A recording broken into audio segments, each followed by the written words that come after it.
Yana bitta obyektimiz tugalladik. Videoni oxirigacha ko'ramiz. Bu yerda qanaqa yechimlarni ularga aytib o'tib qarang. Hop, bayonimizda igna hop 764 ga, bu yoq 763, mana bu yoq 807 ga 817. Bu yerda qilingan yechimlar qarang. Detallar bir xilda. 6 ta detal mana bu yoqqa tushgan. Mana bu yoqda ham xuddi shunday mana 6 ta dona detal tushgan. Bir xil qilib tushirilgan hammasi. Qaraganda bir xil ko'rinadi. Mana shunaqa yechimlar berilgan.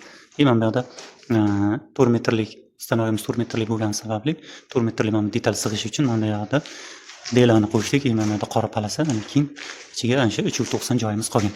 Shunaqa yana chiroyli, hamma yog'i bir xil qilib mana burchaklarni ipor qilasa hech qanaqa ko'saklik yo'q bu yoqda. Hamma yog'i idealni keltirilgan. Mana burchaklarimiz ham ajoyib holatda. Ko'rishlarni bunaqangi yechimlar qilingan mana. Mana detallarni ko'ryapsizmi? Bunaqangi. Mana bu yoqlarda ham xuddi shunday. Butun detalimizni kesib o'tib ketilgan. Mana bu burchagimiz ham xuddi shunday, mana butun tushirilgan. Mana bu burchakda ham. Delalarimiz ham xuddi shunday bir xil ko'rinishda bo'lgan. Farqini sezilmaydi. Mana bu qora detallar ham xuddi shunaqa holatda. Ozgina farqi bor, uni sezilmaydi. Kuzatishda davom etamiz. Kimga shunaqa sifatli xizmatlar kerak bo'lsa, bemalol ekranda telefondan murojaat qilib kuzatishda davom eting.